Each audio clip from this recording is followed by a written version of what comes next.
Hola, hola, ¿me escuchan? Hola Angie, yo te escucho, ¿tú me escuchas?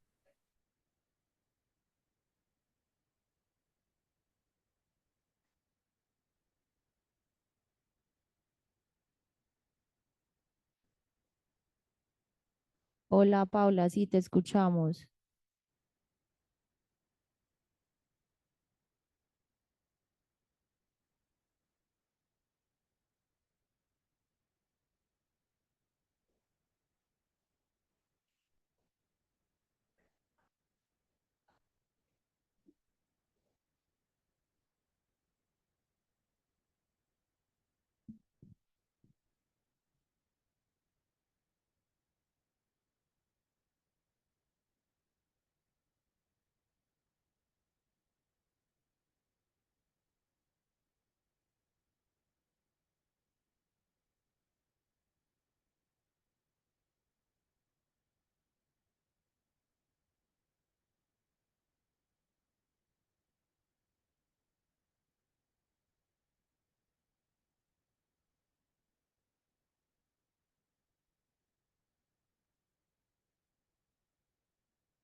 Sí, Pauli, nos ven y nos escuchan.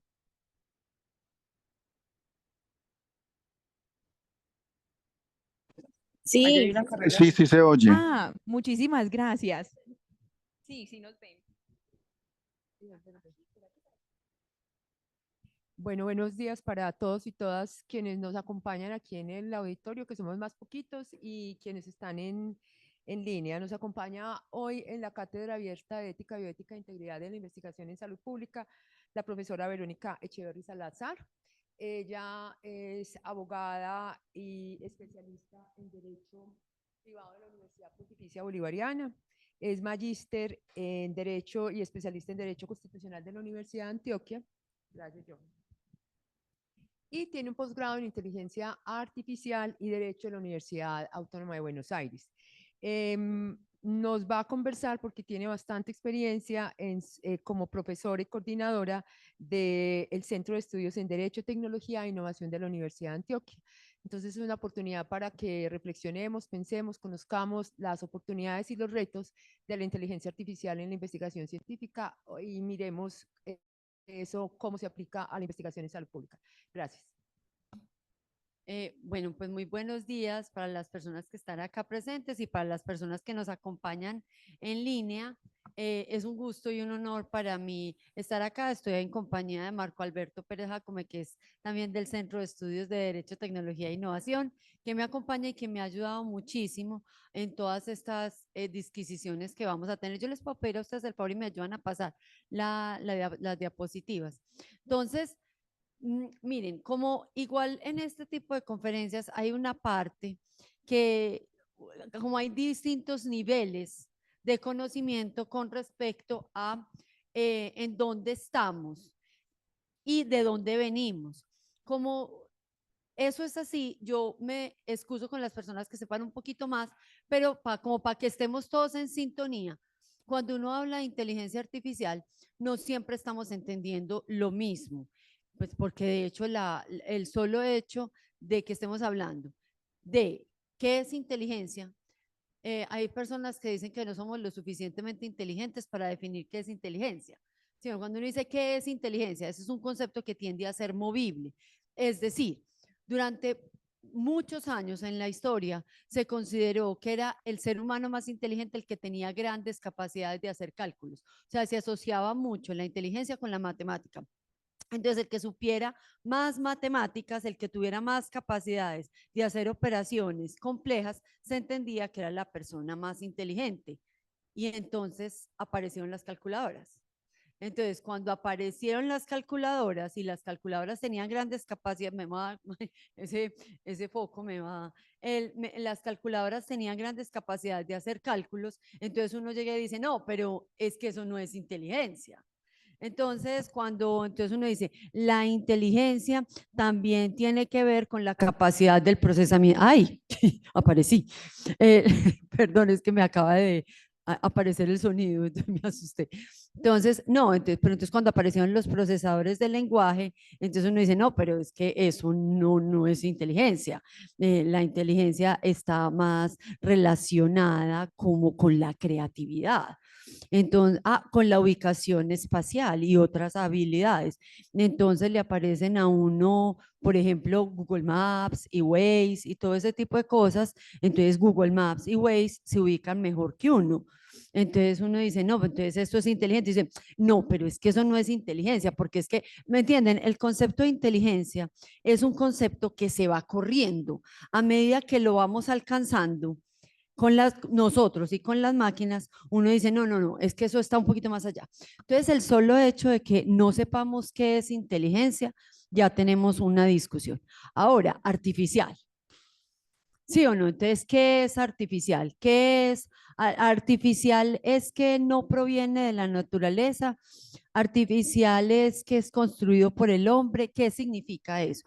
El solo hecho del denominador ya nos pone un problema, porque los dos conceptos, tanto el de inteligencia como que entendemos que es artificial, porque uno mira las obras de creación artística de los seres humanos y las obras literarias y uno dice, bueno, ¿esto es natural o es artificial?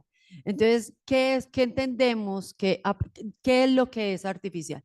Entonces, los dos conceptos son conceptos que son movibles y en ese sentido no estamos hablando de lo mismo.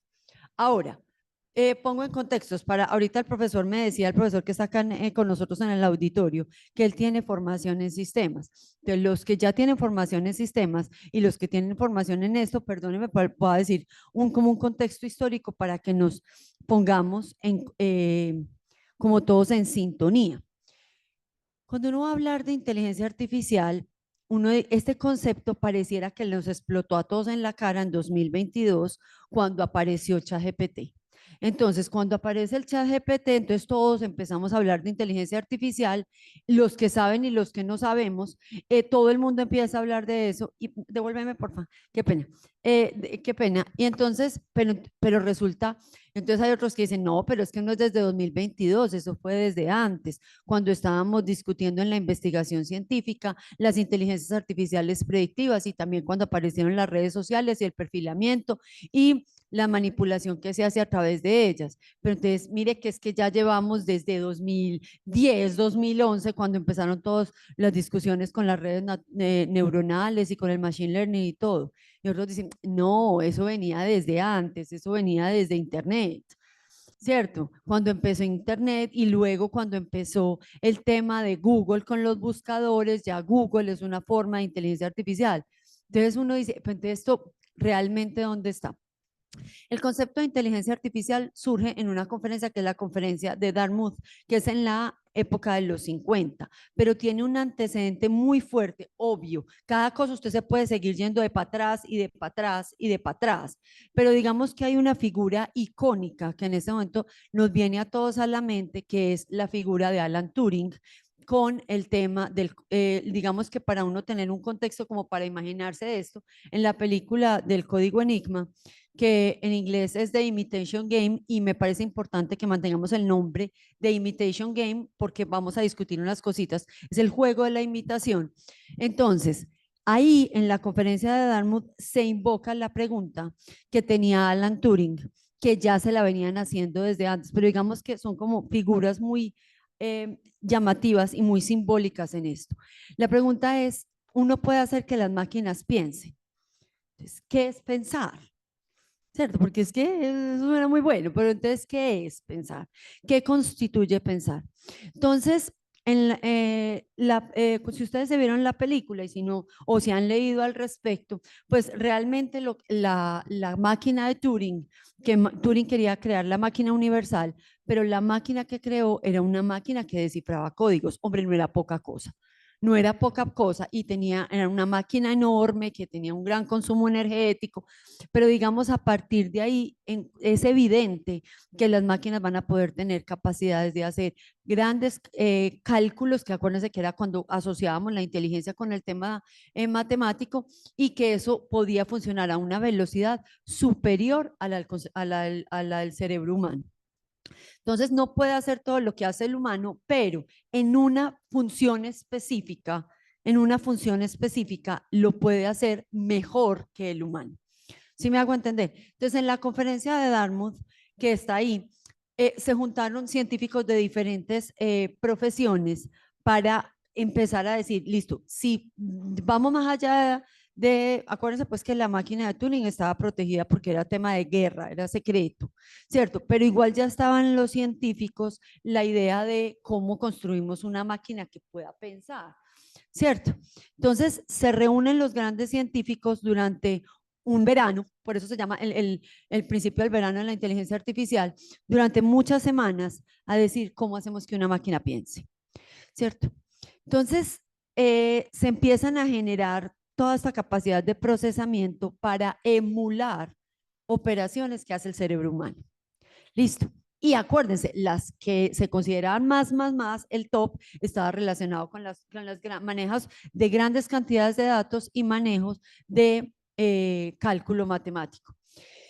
Acá vamos a tener una cosa que es importante y es, esto lo tiene graficado Gartner, y es que cuando sale una tecnología hay como un hype y después esto, entonces hay como un gran entusiasmo y uno cree que esto va a terminar solucionando todos los problemas del mundo mundial y que esto va, mejor dicho, entonces acá empieza, digamos, a explotar toda la ciencia ficción, cuando en los 50 y en los 60 creíamos pues que ya, que nos íbamos a ir al espacio y que íbamos a conquistar la luna y que nos íbamos a teletransportar y que iba a haber carros voladores y sí o no, entonces hay como esto se conecta como con el imaginario colectivo, que se junta la inteligencia artificial, le pusieron un nombre por llamarlo, o sea, como, ¿esto cómo lo llamamos? Y le pusieron un nombre y ahí llevamos muy buena parte de las discusiones porque el nombre genera mucho tema. Y dijeron, no, pues esto es inteligente porque hace cálculos y es artificial porque no viene, pues no está basado en el carbono. Entonces, como no está basado en el carbono, sino en el silicio, entonces, bueno, entonces digamos que por eso es artificial. Pero se genera como una gran expectativa. ¿Y esa gran expectativa en qué se traduce? En grandes inversiones en proyectos de investigación. Entonces, como sea ese hype, ¡ay! ¿Qué es esta emoción? Vamos a hacer todo esto y todos entonces ya creíamos que vamos a tener robotina en la casa, ¿cierto? Entonces empieza como las caricaturas, empiezan las obras literarias, empieza el cine. Entonces, esto se conecta con inversión en las universidades e inversión en los centros militares. ¿cierto? Y entonces empieza lo que se llama el primer verano de la inteligencia artificial, que es cuando todo el mundo está muy entusiasmado, creemos que vamos a solucionar todos los problemas del mundo mundial, entonces metemos mucha plata, entonces favorecemos los proyectos de investigación y metemos un montón de cosas, pero después llega una dosis de realidad. Entonces es cuando esto baja. Entonces uno pasa del esto es lo mejor a esto no sirve para nada. Entonces ahí es cuando esto se ha catalogado como los inviernos de la inteligencia artificial. ¿Qué es un invierno de la inteligencia artificial? Cuando teníamos demasiadas expectativas y cuando nos confrontamos con la realidad y vemos que esto no nos solucionó todo lo que queríamos que nos solucionara, entonces decimos, eso no sirve para nada. No, vea cómo fue que nos gastamos todo este mundo de plata, todo este mundo de capacidad investigativa, todas estas universidades, todos estos proyectos y eso no llegó a ninguna parte. Discúlpeme que yo soy un poquito coloquial, sino que es como para que sea más amable la cosa, que esto no sea tan formal y demás. Entonces, acá, ¿qué es lo que pasa? Que generamos un punto de grandes expectativas a corto plazo, pero no se comprende lo que va a pasar a largo plazo. Entonces, acá, pero miren que empieza a pasar una cosa, y es que se empieza a juntar el tema académico con el tema militar. Entonces, cuando se empieza a desarrollar todos los computadores y entonces empieza IBM, pero en esas máquinas enormes y todo este mundo de cosas en un contexto de Guerra Fría, cuando estaban en contextos de Guerra Fría, los militares necesitaban avanzar muchísimo en la investigación, necesitaban diluir las comunicaciones porque estaban pensando qué hacemos si hay un ataque y nos roban toda la información. Necesitamos tenerla en diferentes sitios, pero necesitamos que esos sitios se conecten entre sí, que yo pueda pasar rápidamente información de un lado a otro y que no haya un único punto de ataque. Entonces, cuando se empieza a pensar en eso y además en que los militares deben tener conexión con los centros de producción académica, empiezan los cimientos del proyecto que es ARPANET, que posteriormente nos va a llevar al proyecto, a lo que conocemos como Internet. El hecho de que Internet no sea una cosa que se dio al público y no se haya quedado como uno de los grandes secretos militares, es una de esas cosas que uno dice, ay, vea, tan bueno, porque esto se hubiera podido quedar en un secreto militar. O sea, se hubiera podido quedar los grandes centros de conocimiento con los militares y no entregárselo al público. O sea, acá hubo una decisión que se entrega al público y una vez usted lo entrega al público, ya después cómo lo devuelve. Listo, ¿qué es Internet? Entonces, miren que cuando aparece, entonces uno empieza, los computadores de IBM, después los computadores personales. Los computadores personales son consecuencia de un movimiento hippie. Sí, bueno, que esa es como toda la idea que uno ve en los libros, que lo lee en las películas, cuando uno ve pues a cómo eran Steve Jobs, cómo eran Bill Gates, ¿cierto? Cómo era Wozniak, que eran todos esos pelados, que ahí viene un imaginario muy importante de Silicon Valley y es usted lo que necesita es una idea y un garaje. Ahora, yo tengo garaje y no soy Bill Gates y no soy Wozniak ni soy Steve Jobs, ¿cierto? Pero es como un movimiento hippie, como que ellos dicen, venga, ¿qué hacemos si cada uno tiene pero esto era como más una cosa como de juego, ¿cómo hacemos una interfaz que yo me pueda comunicar?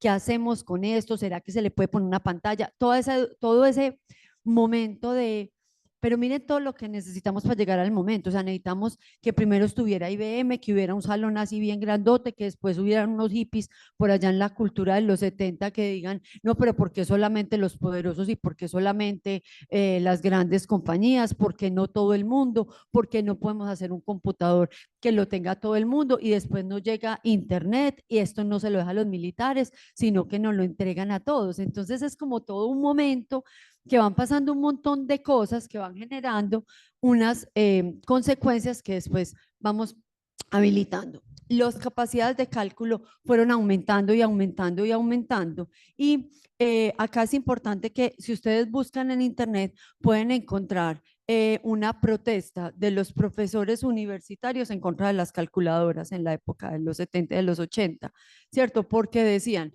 si hay calculadoras, entonces los muchachos no van a aprender a hacer cálculo, entonces no se pueden usar las calculadoras porque están haciendo trampa. Y si las calculadoras hacen el trabajo de los estudiantes, entonces se les va a olvidar pensar. eso es importante que traigamos como esas metáforas y estas situaciones, porque esa va a ser parte de las discusiones que vamos a tener allí. Gracias. Listo. Entonces, acá empezamos a mirar para, sí o no, ahí yo les voy a mostrar algunos textos para que vayan teniendo en cuenta, para que puedan ir buscando, porque cuando ya llegamos después de Internet, empiezan otro tipo de subidas y bajadas, porque ya teníamos las máquinas que eran capaces de procesar lenguaje, del Word, del Excel, sí o no, pero adicional a eso, ya queríamos más habilidades humanas. O sea, ya no es la capacidad de cálculo, ya no es solamente la capacidad de escribir texto, sino qué más se puede hacer.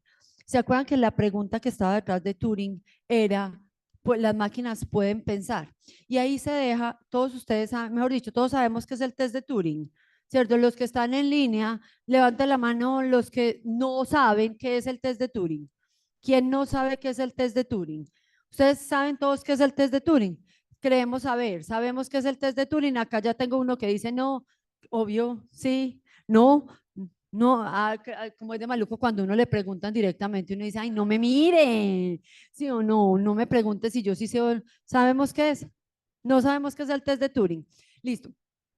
Bueno, si uno vuelve a Turing, uno vuelve siempre a los viejos sitios donde amó la vida, si uno siempre vuelve a Turing, ¿cierto? Entonces, Turing, había un test que es muy importante, con la pregunta de ¿pueden las máquinas pensar? Dijeron, ¿cómo hacemos para saber si las máquinas sí piensan? O sea, ¿cuál va a ser el criterio de medida para decir ya una máquina puede pensar? Entonces dijeron, imaginémonos que tenemos una persona en una sala y que le están hablando a través de una máquina desde dos salas distintas. El test de Turing se basa en, podremos decir que una máquina puede pensar cuando el que está en una sala le llega información de la máquina y le llega información de un humano, y el que está a este lado no sabe distinguir la máquina del humano. O sea, cuando ya no seamos capaces de saber, yo cuando estoy con un sistema robótico que habla así, como en las películas de las 60, o cuando yo no pueda distinguir, eh, voy a abrir aquí una historia para que me entiendan. Le pregunto a los que están en línea, me cuentan, Angie, fíjate, por favor, qué pecado, tengo a Angie aquí medio loca. A los que les pregunto a los que están en línea y les pregunto a los que estamos presentes, ¿ustedes saben en qué consistía el proyecto ELISA? ELISA, sí sabemos, aquí uno dice, yo sí sé qué es ELISA. ¿Qué es ELISA? Que conversaba con una persona, no sé si es eso. Sí, ELISA fue un proyecto también de los 70 en una universidad que utilizaba la psicología rogeriana y era un sistema de cómputo que básicamente hacía se hace mucho en el psicoanálisis, y es que usted me cuenta una cosa y yo se la devuelvo en forma de pregunta para favorecer la comunicación. ¿Cierto? Ven que hay una forma de psicología que es esa, que no le solucionan a uno nada, sino que todo el tiempo le están haciendo preguntas para que uno a través de las preguntas vaya llegando uno solito a sus propias conclusiones. Eso es una forma de terapia. Se hizo un sistema automático que conversaba a través de un computador y de texto, de que lo que hacía ELISA, lo que hacía era que uno le decía, hola, es que tengo problemas con mi mamá. Entonces ella dice, cuéntame, háblame de tu familia. O sea, Elisa entendía que mamá relacionaba familia. Entonces decía, cuéntame cómo son las relaciones con tu familia. Entonces uno dice, no, es que mire, lo que pasó fue que mi mamá el otro día me dijo que yo, ¿por qué era tan ingrata? ¿Alguien más en tu vida te ha dicho que eres ingrata? ¿Por qué considerarías tú que puedes ser ingrata? Entonces uno empieza a hablar y ella le empieza a contestar, pero era un sistema que cuando usted empezaba a iterar con él, llegaba un momento en que uno se daba cuenta que era como otra vez lo mismo, otra vez lo mismo. Entonces llega un momento en que si usted está con Elisa, a pesar de que se llama Elisa y que tiene una identidad, llega un momento en que uno dice, ya me cansé. Es algo similar a lo que nos pasó a nosotros cuando empezó Siri o cuando empezó Alexa, ¿sí o no? Que la gente empezaba supremamente emocionada, pero llega un momento en que uno dice, Siri, pues como que Siri como que, como que le falta como que uno dice, es que sí es buena, pero como que, imaginemos en el contexto del test de Turing. Sí o no, uno dice, es muy bueno, pero yo ya llega un momento en que me doy cuenta que yo no tengo a un humano al otro lado. Sí me estoy haciendo entender. Pero ¿qué llama la atención de Elisa? Llama la atención del proyecto Elisa, que a pesar de que la gente sabía que estaba hablando con una máquina, y que la máquina tenía limitaciones porque no tenía comprensión de lo que estaba pasando, aún así las personas que estaban cerca del proyecto Elisa hacían fila para poderse sentar a conversar con Elisa. ¿Por qué? Porque al ser una máquina, ¿qué me favorece a mí la conversada con una máquina? Que yo tengo a un otro al otro lado, pero ese otro que está al otro lado, entre comillas, no me está juzgando. Entonces tiene la dificultad de que no es un humano, pero tiene la ventaja de que no es un humano. Y ojo que estoy poniendo la dificultad y la oportunidad al mismo nivel. O sea, es bueno que no sea un humano, pero es malo que no sea un humano. Ojo, porque esto lo voy a retomar ahorita cuando estemos viendo retos y oportunidades. Muchas veces los retos y las oportunidades coinciden en la misma parte. Sí o no, uno dice es que lo malo es esto y lo bueno es esto. Y uno dice, pues, ¿cómo te, bueno o malo? Pues para algunas cosas, pues sí me hago entender. ¿Dónde puede uno ir leyendo cositas? Porque nosotros hacemos investigación y la hacemos en un contexto universitario. Entonces, hay cosas que ya se han estado discutiendo mucho. Entonces, cuando veníamos en la evolución de la inteligencia, de las inteligencias artificiales, Google ya es una inteligencia artificial y muy buena. Lo que pasa es que a uno ya se le volvió del día a día. Entonces, como se volvió cotidiano, uno cree que eso, o sea, es normal. Y uno dice, no, pues mucha inteligencia. ¿Cómo será importante Google que uno ya tiene un verbo? Que yo googleo, tú googleas, él googlea, nosotros googleamos, vosotros googleáis, ¿sí o no? Pero entonces se van volviendo como la calculadora, que se volvió cotidiano, como Internet, que se volvió cotidiano, como Google, que se volvió cotidiano, como Waze, que se volvió cotidiano, como las redes sociales, que se volvieron cotidianas. Y al volverse cotidianas, uno cree que ahí no hay magia. Una ciencia bien llevada es indistinguible de la magia. ¿Sí o no? Entonces como que ya no hay magia. ¿Qué nos pasó? Si quieres pasemos una Angie, porque voy a dar unos tipos de definiciones de inteligencia artificial y miremos a ver qué fue qué fue donde nos cambió como el mundo entre 2017 y 2018 y después qué fue lo que nos pasó en 2022. Entonces, mire, si la discusión de inteligencia solita es movible, la discusión de inteligencia artificial es muy movible.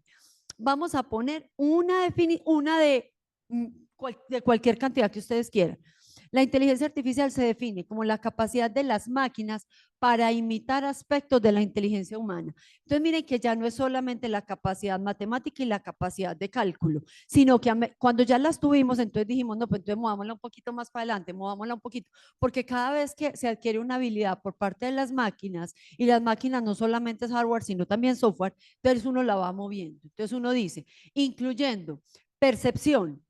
Entonces acá van a empezar un montón de dispositivos de visión, de audición, ¿cierto? De captura de datos.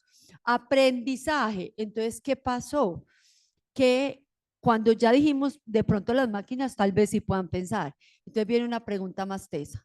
¿Y será que las máquinas pueden aprender? Y si pueden aprender, ¿será que una máquina puede aprender de otra máquina? Entonces viene ya toda una red, toda digamos, una derivación en las ciencias de la ingeniería y es que se llama machine learning. ¿Cómo hacemos que una máquina aprenda? Entonces, cuando el tope de la inteligencia humana era el ajedrez, entonces dijimos, ¿será que una máquina puede aprender a jugar ajedrez? Listo, entonces, claro, entonces ya tenemos y todos ustedes lo han visto y si no lo han visto, les digo, vayan y lo vean, cuando las máquinas derrotaron a Kasparov, que era el hombre más inteligente del mundo porque era el mejor ajedrecista. Entonces dijeron, no, pero es que el ajedrez es muy chiquito. Métase con el Go, que es que el Go es un juego más complejo que el ajedrez. Pero miren una cosa, entre que la máquina derrotó al mejor ajedrecista del mundo, hasta que la máquina derrotó al mejor jugador de Go, que era un juego más complejo, ¿qué pasó? Que se demoraron un montón de tiempo entrenando la máquina para el ajedrez. Pero después, entre que esa máquina le enseñó a otra máquina a jugar al ajedrez y a ser mejor que ella, el tiempo fue supremamente corto. Entonces, y ya hay aprendizaje de las máquinas supervisado y aprendizaje no supervisado. Entonces, cuando hay un humano detrás, pero a veces es que ni siquiera se necesita un humano detrás, sino una máquina enseñándole a otra máquina. Entonces, ya después viene el proyecto de Deep Blue para hacerle el tema de derrotar al mejor jugador de Go a nivel mundial. También lo pueden ver en internet, es supremamente interesante, porque además la parte emocional, cuando usted es el mejor jugador de Go, eso hay que verlo. Eso hay que verlo. El mejor jugador de Go indiscutible que había ganado todos los campeonatos mundiales, el manejo de las emociones. Porque además, cuando se está jugando, eso es como la humanidad contra la máquina. ¿Será que las máquinas? Entonces uno ya empieza a imaginarse Terminator, Skynet, ¿sí o no? Entonces, como que, ¿qué va a pasar acá? Cuando finalmente aquí, miren lo que sigue. Hay una parte que es creatividad. En la partida en que eran 5 partidas de la máquina contra el mejor jugador de Go, hubo una jugada que fue catalogada como una jugada, ojo con la palabra, creativa. Creativa. Porque, ¿se acuerdan que el concepto de inteligencia es un concepto que se mueve? ¿Sí o no? Entonces decían, pero las máquinas nunca van a poder ser creativas. La creatividad es una característica humana. Humana. Las máquinas tienen muy buenas capacidades de cálculo, pero no son creativas. ¿Por qué se cataloga una jugada de Go como creativa o la catalogaron como creativa?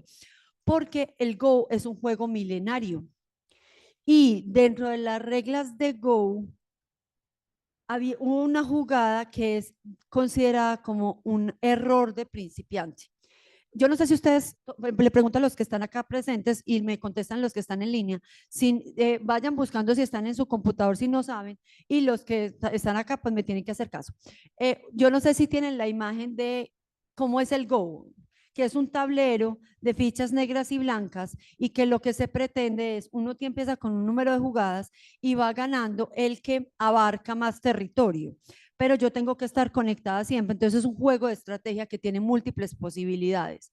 Es considerado un error de principiante cuando las personas empiezan a aprender a jugar Go, que en las primeras jugadas pretenden abarcar un gran territorio. Pero entonces cuando abarcan gran territorio se debilitan mucho. Y el otro los derrota fácilmente porque dejan muy dispersos los, entre comillas, ejércitos. ¿Sí me hago entender? Cuando estaban en este juego y están enfrentándose la máquina con el mejor jugador del mundo de Go, hubo un momento en el que todo el mundo entendió que la máquina había cometido un error. Y dijeron, ¡ay, tan boba!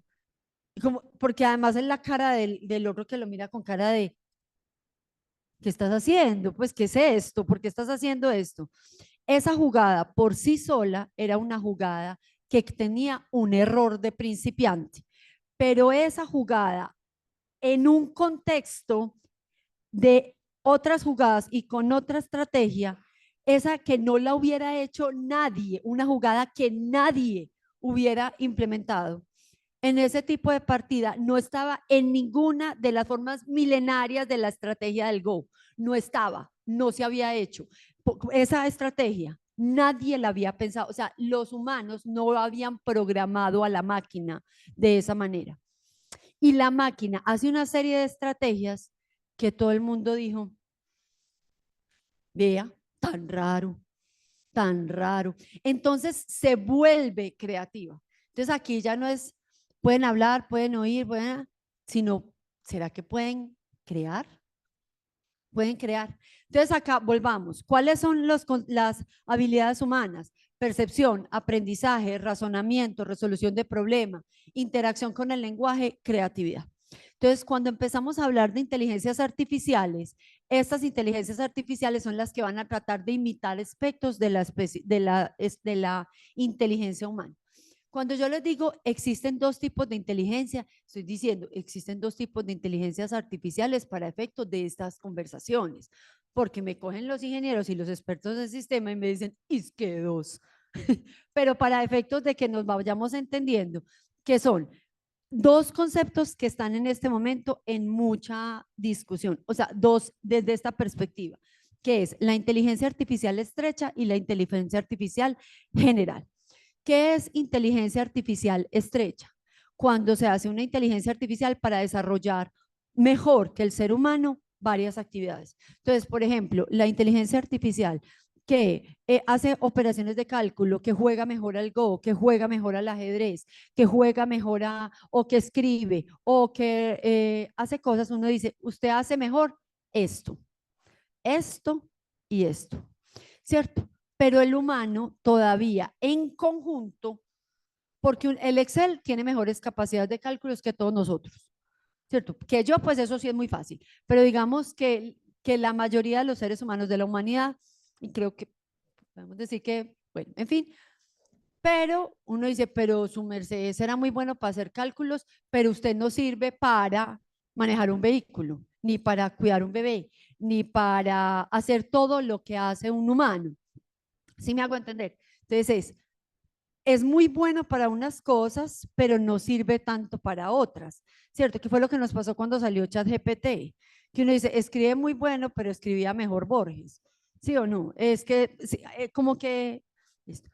Cuando entendemos que este concepto está muy en disputa, la inteligencia artificial general se habla, y acá empiezan distintos autores, y es cuando usted ya va a tener un nivel de inteligencia que es igual o superior a la humana, pero en todas las habilidades humanas.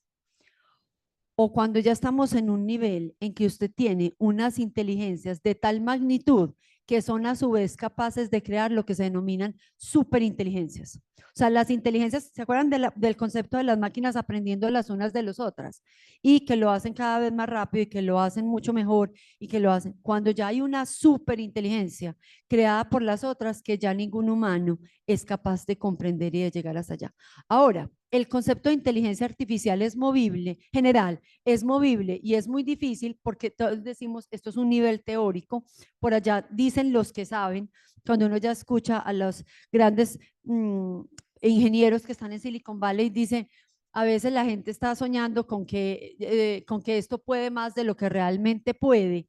Este concepto todavía estamos muy lejos, lo que tenemos ahora hace muchas cosas, pero estamos muy lejos de la inteligencia general, pero se volvió un tema incluso de carácter muy concreto, porque entre las empresas, ustedes saben que esas empresas se financian las unas a las otras, entonces al principio OpenAI tenía a Elon Musk, pero entonces ya pelearon con Elon Musk, entonces ya tienen a los de Microsoft, entonces porque ahora Microsoft ha financiado de manera muy importante, por ejemplo, a OpenAI hasta que lleguen a la inteligencia artificial general.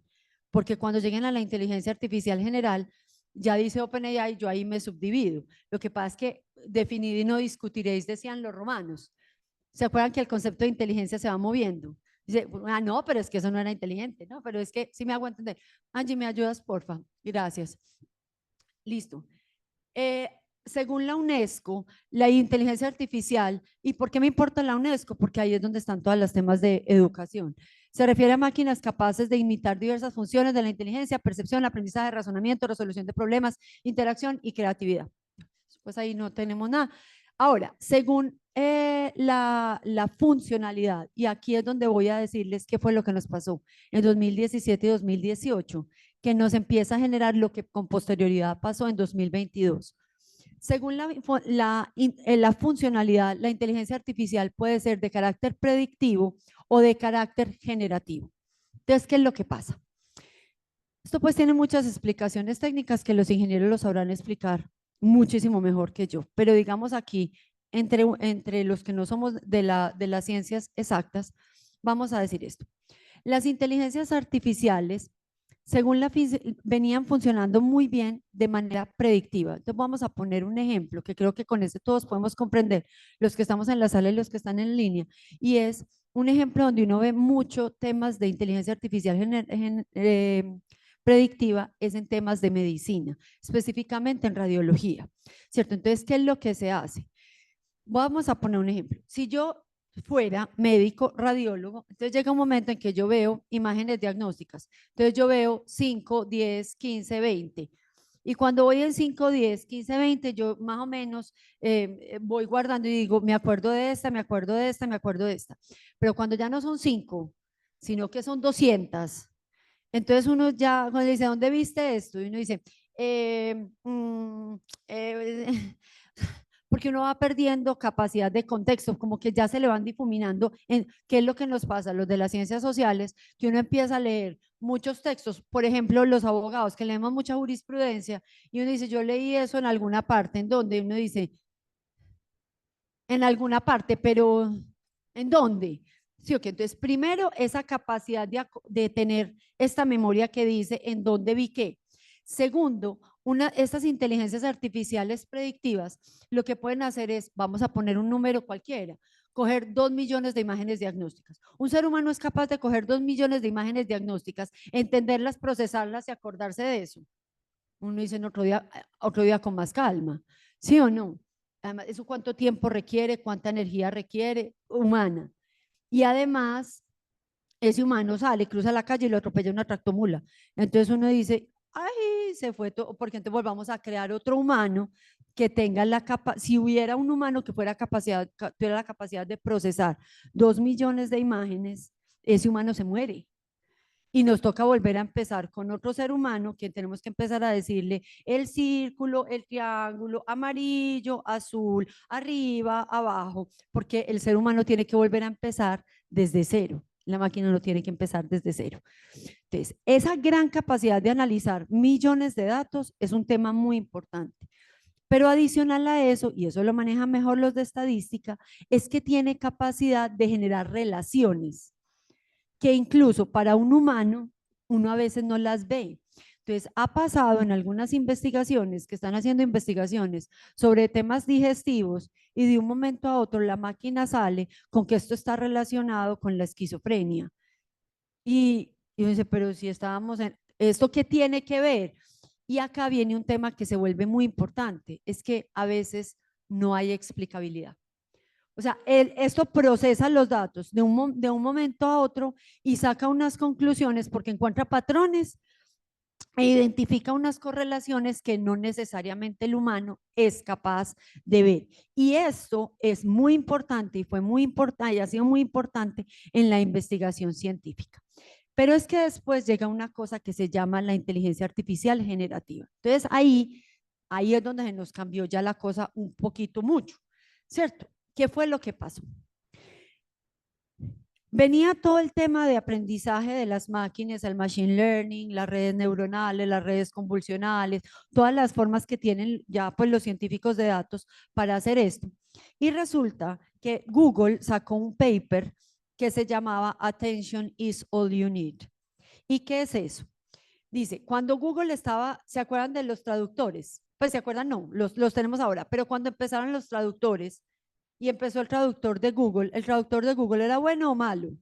Regularcito mío, se lo pague. O sea, entonces uno decía, cuando usted tenía tenía que hacer una traducción, por ejemplo, para un paper, y uno decía, no, pues yo la voy a meter y se la meto a Google Translator, y le decían, no, amigo, no, vaya y consígase un humano que sepa de los dos idiomas, porque el Google Translator pues le sirve para decir quiero cruzar la calle, estoy perdido, por favor dígame dónde queda el baño. Pero cuando usted ya tiene que hacer cosas que requieran más contexto y que requieran análisis distintos del lenguaje, porque una cosa es que uno dice, qué bueno verte, y uno dice, pero qué bueno verla. Miren que esto, yo estoy diciendo lo mismo, pero como dicen las mamás, el tonito, el tonito. Si yo te digo qué dicha verte, cuando dicen, pero dichosos los ojos. Porque cuando yo le pongo tonito, ahí hay un reproche. O sea, literalmente las palabras pueden significar lo mismo, pero el lenguaje tiene matices dependiendo del contexto. El lenguaje tiene matices dependiendo del si yo estoy hablando irónicamente, sarcásticamente, figurativamente, estoy usando metáforas. O sea, usted puede decir muchas cosas de la misma manera y si, eso es la ironía y el sarcasmo, que usted dice lo mismo, pero si le cambia el tono, le cambia el significado. Entonces el Google Translator, porque no era tan bueno, no era tan bueno porque ellos lo que hacen, voy a utilizar una metáfora y toda metáfora por el solo hecho de ser así, esto es imperfecta. Es como si hubieran metido una bolsa de palabras, o sea, si usted hubiera cogido todas las palabras que hay de un idioma y las mete en una bolsa. Y acá coge todas las otras palabras y las mete en una bolsa y empieza a hallar correlaciones.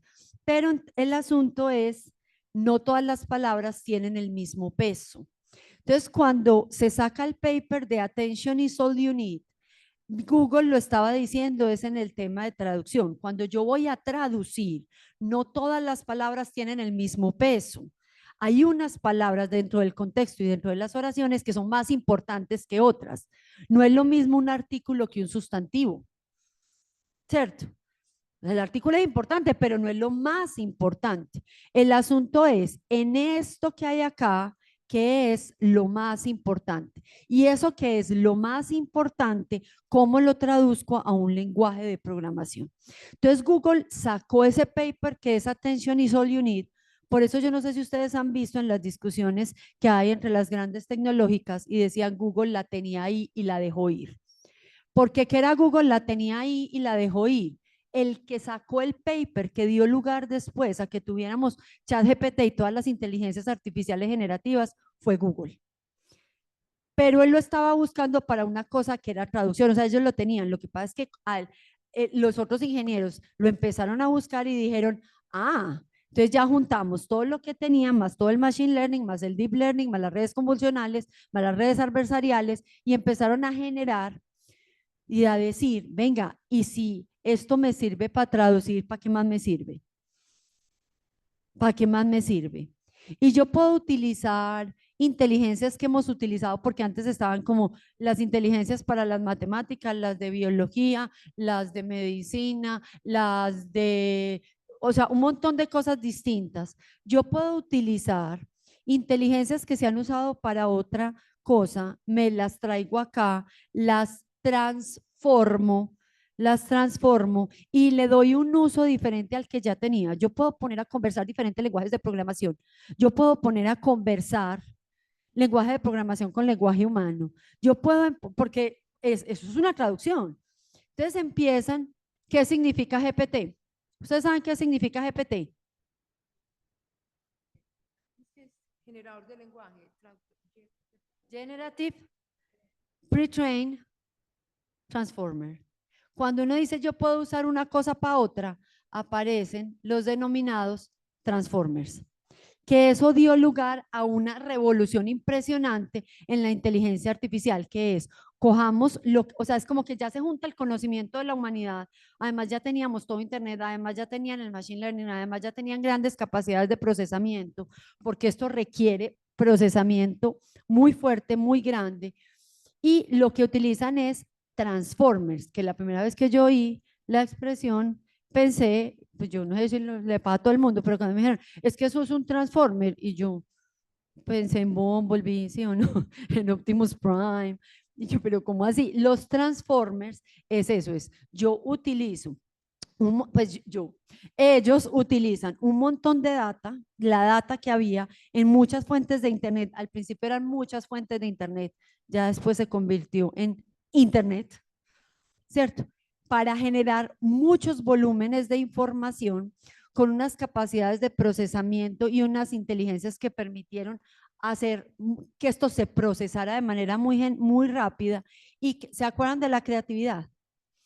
Que era la que decía, no, ese es el último eslabón de lo que es la inteligencia y esto es lo que nos hace muy humanos. Entonces, en 2018 Google saca ese paper y pues ya teníamos redes sociales, ya estábamos empezando a ver los problemas derivados de las redes sociales, que esto fue una cosa muy buena, pero tiene un lado oculto, pues un lado oculto no, un lado negativo muy fuerte, toda la cosa.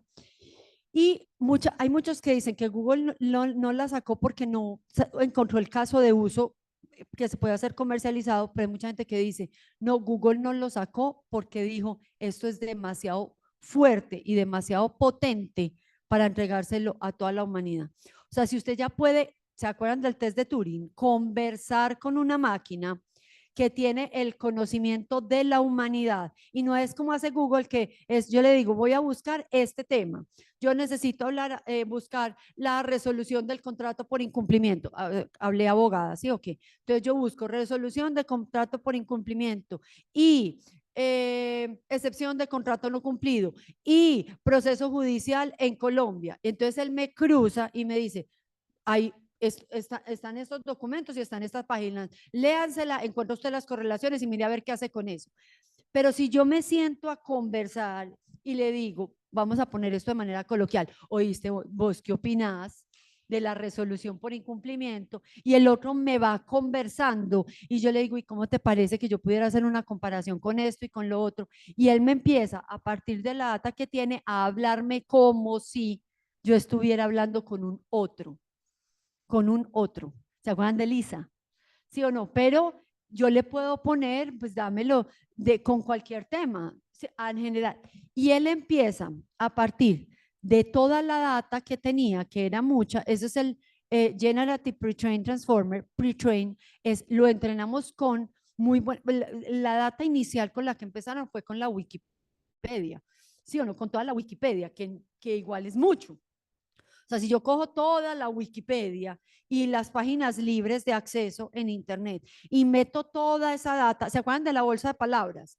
Entonces yo meto todo en una gran bolsa y le ponemos para decirle, generalmente cuando usted pone esta palabra, esto se conecta con esto, y cuando va esto, esto se conecta con esto, y lo redacta de una forma que queda bellamente, pues muy bien construida. Por eso me da una fluidez en el yo converso y este me contesta e incluso se equivoca, entonces me va generando contenido que no había. ¿Se acuerdan de la jugada creativa en el Go? Entonces ya no es en un juego que hay una jugada creativa, sino que ya es, por ejemplo, ya no es una copia de un texto literario, sino que es una creación nueva de un texto. O sea, esto llega a generar un texto que no fue construido por un humano. Es el cruce de muchos temas, pero quien lo hace, se hace allá, no lo hago yo. En esta conversación, a partir de mi pregunta, va a generarse un nuevo texto, una nueva imagen, un nuevo video o un nuevo sonido. Entonces, miren que esto ya se venía trabajando desde antes. Cuando ustedes tengan, como nadie está libre de un desprograme, sí o no, busquen en YouTube. Esto es un tema de 2016, o sea, no había inteligencias artificiales generativas. Ya de hecho hoy se ve muy rudimentario. Un video que se llama el próximo Rembrandt, Rembrandt Next. En Rembrandt Next, lo que hacen unos científicos y artistas en un proyecto colectivo muy interesante, es decir, podemos crear una obra que no sea una copia de un Rembrandt, pero que parezca un Rembrandt. De hecho, había una película hace muchos años que era sobre falsificadores, de una persona que falsificaba pinturas de Rembrandt, y al final él dice, solo Rembrandt puede crear un Rembrandt. O sea, uno no puede imitar, o sea, no me llega la maestría, no me llega al Rembrandt. En el Rembrandt Next, lo que ellos hacen es coger toda la producción de Rembrandt, toda completa. Ojo que esto es antes de las inteligencias artificiales generativas, sino que este ejemplo es muy bonito, porque cogieron todas las obras de Rembrandt, todas completas, y se hace un análisis para identificar patrones. ¿Se acuerdan de la inteligencia artificial que identifica patrones, cierto? La predictiva. Entonces, pero los patrones Rembrandt tiene una forma de dibujar, vamos desde lo más obvio, generalmente pinta hombres generalmente son hombres caucásicos, ¿cierto? Generalmente la vestimenta es negra, generalmente tienen sombrero, generalmente la mirada va hacia la derecha, ¿cierto? Pero adicional a eso es con estos gestos. Entonces, vamos desde lo más obvio hasta lo más simple. ¿Qué tan gruesa era la pensilada? O sea, si yo lo miro en 3D, ¿cómo es la textura? ¿Cómo son los trazos? O sea, una cosa es un humano viendo eso y otra cosa es cuando usted ya le puede meter imagenología a eso, identificamos en 3D cómo se hace. ¿Cuáles son los colores? ¿Cuál es el tono de la luz? ¿Cuál es el tipo de persona? Como todo eso. Entonces, después de hacer toda la data, cogen y dicen, vamos a hacer un Rembrandt que sea una pintura que nunca hizo Rembrandt, pero que usted puede identificar como un Rembrandt, porque Rembrandt tenía patrones. ¿Sí me hago entender? Entonces, cuando se hace todo, o sea, eso es lo que quiero que identifiquemos con generativo, que es yo construyo algo nuevo, yo construyo algo nuevo.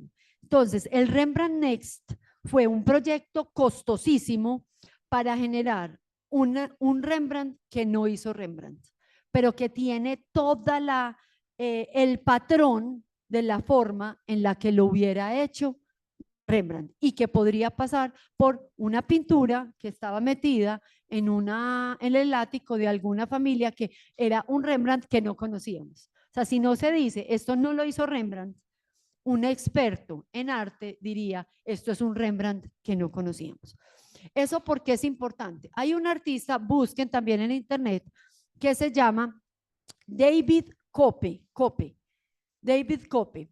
David Cope es un músico. Y David Cope le pasa en música lo que a todos alguna vez nos ha pasado en una investigación, ¿cierto? En los momentos creativos, que es ese momento en el que uno no se le ocurre nada. Uno mira la pantalla lo mira uno y no nos decimos nada. Uno es así.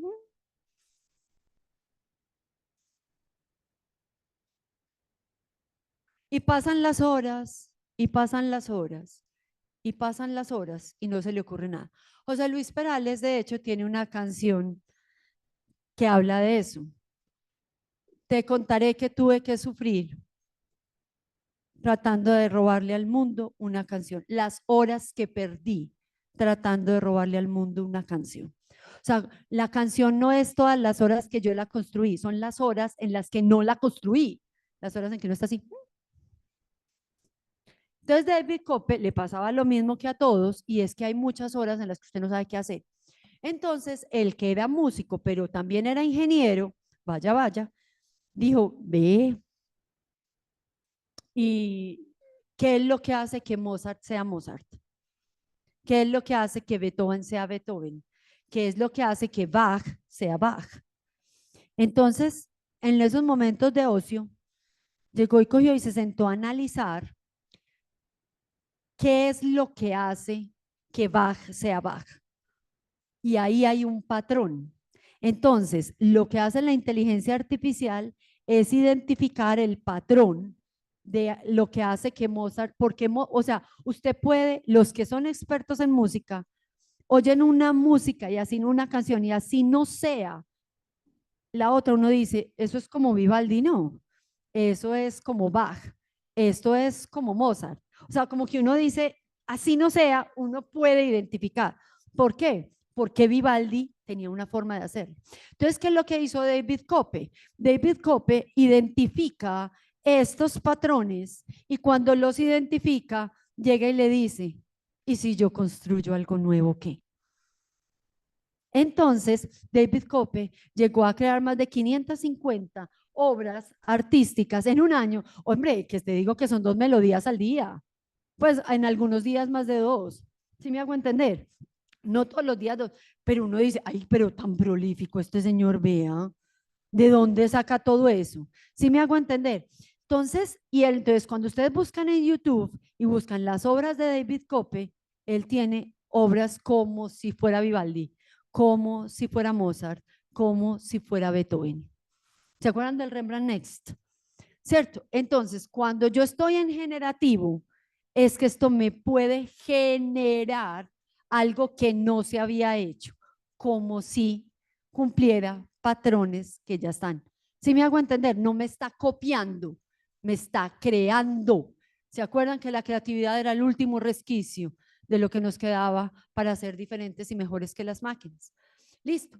Ahora, cuando esto lo juntamos con porque esto tiene de discusión, porque esto es muy bueno, pero muy maluco. O sea, cuando la gente a mí me pregunta, ¿pero a usted le gusta o le da miedo? Y yo digo, las dos. Las dos.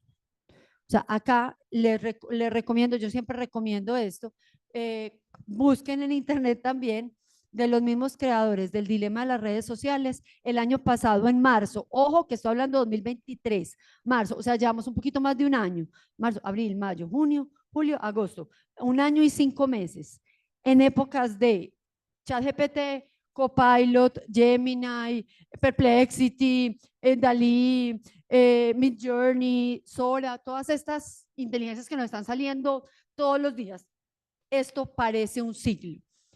Pero, o sea, ya se ve como, pero ellos en el dilema de la inteligencia artificial ponen discusiones que son muy importantes y que las podemos ver con respecto a la humanidad en general, a dónde vamos en general y que luego uno puede trasladar a los espacios en particular. Por ejemplo, la educación superior y, por ejemplo, las investigaciones.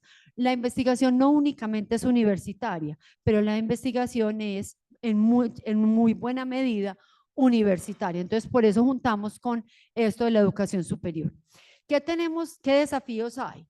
Tenemos desigualdades globales. ¿Y eso qué significa? Que no es lo mismo Dinamarca que Cundinamarca. ¿Eso qué significa? Que es distinto a hablar de cuarta revolución industrial o incluso algunos de quinta revolución industrial. Una cosa es hablar en Silicon Valley y otra cosa es hablar en Jihuamandú. ¿Sí o no? En Ipiales. O sea, esto no es lo mismo, porque no tenemos acceso a la misma capacidad de cómputo, no tenemos acceso a los mismos papers, a los mismos, a la maquinaria, a la energía, a la capacidad de distribución. ¿Dónde está? Tenemos un país que todavía no tiene energía eléctrica en todos los municipios, no tenemos internet en todos los municipios y estamos compitiendo con una capacidad de inversión en China, en Estados Unidos. O sea, esto hace muy evidente las relaciones norte-sur. ¿Cierto? Cuando uno dice no es lo mismo Dinamarca que Cundinamarca, es que no es lo mismo los países que tienen grandes investigaciones y que tienen a los mejores científicos del mundo, tratando de obtener la data, manipular la data, sacar resultados que cuando uno está en un lugar que tiene 2 computadores y que la internet es intermitente y a baja velocidad.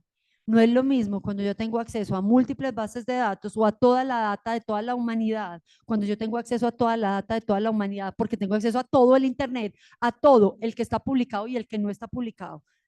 Si yo tengo acceso a todo internet, que cuando solamente tengo acceso a determinadas partes de internet. Entonces acá tenemos un desafío y el desafío no es menor. Listo. No, el desafío es que la brecha se puede hacer cada vez mayor. No, ¿se acuerdan que ahorita les dije, lo bueno es, o sea, estamos mirando, pero espere para los que están allá. Mónica va a preguntar. Sí, que en esas desigualdades globales, ¿cuál es digamos, entendemos la problemática? La problemática yo creo que es la brecha, en parte, ¿cierto? Y las implicaciones de esa brecha. Pero ¿cuál es el desafío? ¿Será cerrarla? ¿Y cerrarla cómo? ¿O será abrirla más y buscar otras alternativas? ¿Cuál es como el desafío que has pensado? Yo pienso muchas cosas, pero pues ya acá vine fue más como a que nos planteemos preguntas. Pero miren, esto es un desafío porque ahí es cuando uno dice sí, pero no. ¿Por qué sí, pero no? Porque ellos, si ustedes se vieron el desafío de las redes sociales, no el de la inteligencia artificial, sino que lo vieron, lo pueden encontrar, creo que está en Netflix, que se llama The AI Dilemma y el otro era, ¿cómo es que era el de las redes sociales en inglés? Bueno, no me acuerdo. Marco, ¿vos te acordás cómo era el de las redes sociales? El dilema de las redes sociales. Una parte, cuando ellos estaban hablando de las redes sociales, les voy a poner todos se vieron el dilema de las redes sociales. ¿No se han visto el dilema de las redes sociales? Bueno, cuando en el dilema de las redes sociales ellos se hacen la siguiente pregunta. ¿A usted le ha pasado alguna vez que usted dice, me voy a meter 10 minuticos a ver Instagram? En ese momento era Instagram. Ahora piénselo, en ese momento no estaba TikTok. Listo. Pero entonces ahora pense, porque TikTok lo que hace es volver esto mucho mejor. O sea, ellos lo que tienen es un algoritmo más bueno. ¿Sí o no? Pero entonces usted dice, yo me voy a meter 10 minuticos. 10 minuticos. Y se mete ahí. Y cuando de un momento a otro, ¡fua!, usted sale como de un túnel. ¿Sí o no? Como que algo pasa, tocaron el timbre, cualquier cosa. Usted sale y sale como de un hechizo, como de un hechizo. Y cuando usted mira, pasaron 3 horas. Y uno dice, pero ¿a qué hora se me fueron 3 horas pues en esto? Se lo tengo con cualquiera de las plataformas que tienen recomendación. Entonces uno se siente como muy débil. Uno siente que es que uno es como poquito. Entonces, lo que ellos decían es, tenga en cuenta que usted está luchando con los mejores cerebros de la humanidad al otro lado.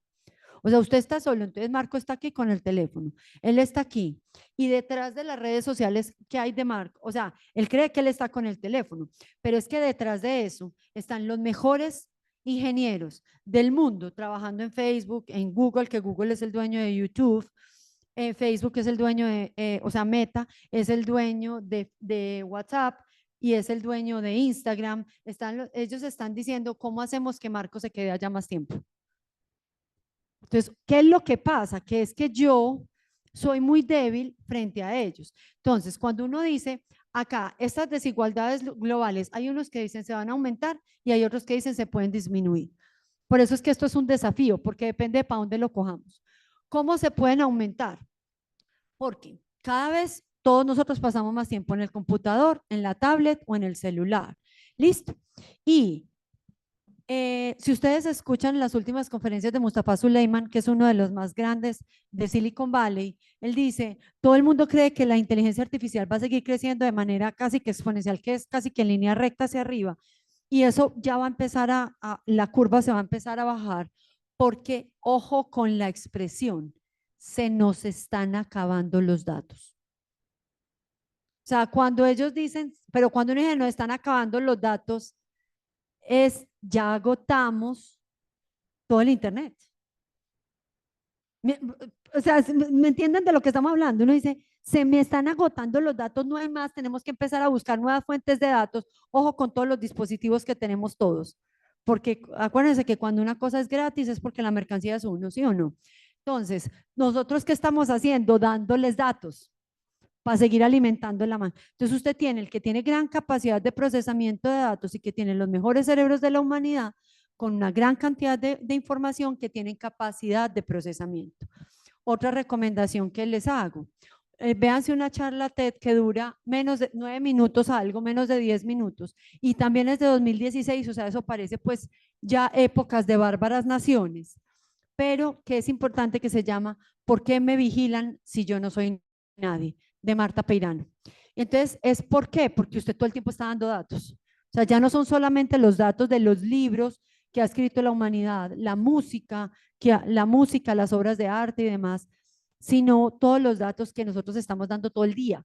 Yo por dónde voy, en dónde me detengo, con quién converso, por dónde paso el cursor, qué compro, qué no compro, qué mensajes qué mensajes replico, qué mensajes no replico, ¿cierto?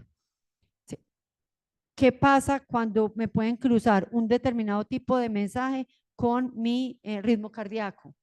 Porque hay mensajes que me suben el ritmo cardíaco, hay mensajes que me bajan el ritmo cardíaco. Esa data toda la vida ha estado, lo que pasa es que no había capacidad de procesamiento. Pero cuando usted tiene capacidad de procesamiento, pasan cosas. Empiezan a pasar cosas. Entonces, Mónica, ante la pregunta, ¿la desigualdad se va a aumentar o se va a disminuir? Los que dicen que se va a aumentar es porque, si ustedes se están dando cuenta, ya en este momento la discusión incluso a nivel de internacional, en política internacional, muchas veces los estados palidecen al lado de las Big Tech. O sea, las grandes compañías, al tener tanta capacidad de procesamiento de datos, pueden poner en jaque incluso a la Unión Europea. O sea, llega un momento en que la Unión Europea se enfrenta con Amazon y la Unión Europea se ve en calzas prietas para saber qué van a hacer con Amazon. Es un problema de mercado y es un problema que no es menor. Y la Unión Europea, pues, ojo, pues, ¿quiénes son los miembros de la Unión Europea? Y la Unión Europea llega y le dice tal cosa y Amazon, o sea, ahí sí como cuando se le paran y le dice, píntela que yo se la coloreo. ¿Sí o no? Dígame cómo porque es que yo tengo la capacidad de generar esto. Ahora, yo contesto la otra parte. Perdón para también nuestros asistentes en línea, es que son las 9:20 y cerramos como a las 9:30, por lo menos pues la sesión, ya nos podemos quedar si queremos. Entonces quería decir de pronto a las 9. No, pero más, sí, para que cierres, pero también para el cierre, es para de pronto permitir que las personas te hagan algunas preguntas. Sí, es para eso, sí, no solamente. Muchas gracias. Perdón, qué pena, es que yo había entendido que era de 8 a 10. Entonces, por eso estaba yo aquí fresca echando cháchara. Los que dicen que esto puede servir para disminuir las desigualdades, miren que puede servir para una cosa, pero también puede servir para la otra. ¿Por qué? Porque usted también, a través de las grandes plataformas y de las grandes inteligencias artificiales, puede llegar a lugares donde antes no se había llegado. Es decir, con las grandes inteligencias artificiales. Y miren, incluso devolviéndonos a Google, ¿qué hizo Google? Democratizar el conocimiento. Antes el conocimiento estaba en las bibliotecas, entonces eran grandes bibliotecas y las personas tenían que ir allá. ¿Qué hace Google? Que si usted tiene conexión a Internet, puede estar en la mitad de ninguna parte y acceder a muy buena parte de la información. ¿Qué están haciendo también muchas de estas compañías de inteligencia artificial? Dar información altísimamente calificada a manos de cualquiera. Entonces, en este momento ya hay centros de producción académica que no están solamente en el norte, ¿cierto? Por esto es un desafío. Listo, cuando hay recursos limitados, eso es un tema. Los sesgos son un tema importante en todas las inteligencias artificiales y en la investigación científica en particular. ¿Qué son sesgos? Usted tiene que tomar decisiones acerca de qué admite y qué no admite. Voy a poner un tema de sesgos que aplica perfectamente en el área en la que yo me desempeño, que es derecho. ¿Qué se ha discutido? Miren, tradicionalmente la humanidad ha sido patriarcal, ¿cierto? Y ha sido racista. Es decir, se ha considerado que los hombres son más inteligentes y que las personas de raza blanca son más inteligentes que las demás. Entonces, ¿qué es lo que ocurre? Que usted alimenta un sistema de inteligencia artificial con la data histórica que lleva. Entonces, les voy a poner un ejemplo de algo que ocurrió en Amazon. Amazon quería empezar a hacer más ágil y utilizar sistemas de inteligencia artificial para hacer más ágil el procedimiento de selección de personal. Entonces, si usted saca una posición, se le presentan 1.500 hojas de vida. Y usted con 1.500 hojas de vida, ¿qué hace? ¿Usted qué lee todo eso? Es que no hay tiempo. Y además, volvemos a lo mismo. Usted las primeras 10 sabe que este dijo que este tiene este perfil, este tiene este perfil, este perfil. Cuando usted lleva 70 hojas de vida, uno dice, ¿dónde es que estaba el que cumplía con tal perfil? ¿Sí o no? Ahora, si vamos en la 565, ya te digo yo, que uno dice, había una hoja de vida lo más de buena, pero ya no me acuerdo en dónde está. Entonces dijeron, no, pues hagamos una cosa, que la decisión sea humana, pero que la primera criba las haga la inteligencia artificial, que la inteligencia artificial empiece a seleccionar cuáles perfiles no aplican y cuáles perfiles sí, para que hagan una criba después de esta otra criba. Pues entonces, de 1.500 la bajamos a 50, de 50 la bajamos a 20 y de 20 la reducimos a 3 y esas 3 se las entregamos al jefe de personal, para que el jefe de personal revise esas 3, las 3 mejores y que haga la entrevista y ya sea el que tome la decisión. Pero entonces, ¿cómo se entrena el algoritmo? Entonces dice, si yo necesito un puesto de gerencia, necesito que cumpla con esas habilidades. Entonces yo le doy ejemplos, pues yo es el programador, entiéndame cuando estoy diciendo, le doy ejemplos al sistema para que el sistema aprenda cómo tiene que seleccionar. Entonces, ¿cuál es la mejor manera? Mostrémosle cómo hemos seleccionado antes. ¿Cómo hemos seleccionado antes? Entonces yo le digo, para estas puestos, las personas que han sido exitosas han tenido los siguientes perfiles, ¿cierto? Entonces, se entrena. Entonces, ¿qué fue lo que pasó? Que el algoritmo, entonces eso salió en todos los periódicos y dijeron, el algoritmo de Amazon es machista. porque para la selección de los puestos directivos solamente escogía hombres y solamente escogía hombres de las Big League, de las Big League, de las grandes universidades de Estados Unidos. Entonces, Stanford, MIT, Harvard, UCLA, ¿cierto? Entonces, de estas universidades. ¿Por qué? Porque con la data que se alimentó, era cuáles habían sido los grandes directivos de las grandes empresas tecnológicas hasta ese momento. Si tradicionalmente se han contratado hombres blancos de estas universidades, la inteligencia artificial empieza a contratar hombres blancos de estas universidades. Eso es un sesgo, pero el sesgo lo teníamos nosotros. ¿Qué es lo que pasa? Que cuando el sesgo que tenemos nosotros se lo pasamos a un sistema, esto se hace escalable, se hace muy grande. Una cosa es que un gerente o un presidente o un manager de personal prefiera a los hombres, y otra cosa es que el sistema que determina quién entra y quién sale determine que los que son mejores para ejercer los puestos de dirección son las personas que cumplen esto. Ahora, el sesgo opera de manera contraria. ¿Cómo opera de manera contraria? En el sistema penitenciario. El sistema penal es un sistema de clase. Es decir, tradicionalmente, y miren, uno lo ve más, es más fácil mirar otras sociedades distintas a las de uno. ¿Sí o no? ¿Qué ha pasado? Que tradicionalmente en Estados Unidos las personas que han sido más veces encarceladas son las personas pobres de raza negra o inmigrantes, o los inmigrantes indocumentados. Entonces, si yo alimento el sistema diciendo quiénes son las personas que tienen potencialidad de ser más peligrosas, el sistema va identificando que persona negra pobre, ahora si es negra pobre, latina, indocumentada, ya te digo yo, y mueco, o sea, ya. Entonces, cuando decimos quién es peligroso y quién no es, entonces a la hora de decidir quién va a ser gerente o presidente de compañía, hombre blanco, preferiblemente ojos azules. Y a la hora en la que decidimos a quién vamos a meter a la cárcel, persona negra, inmigrante pobre.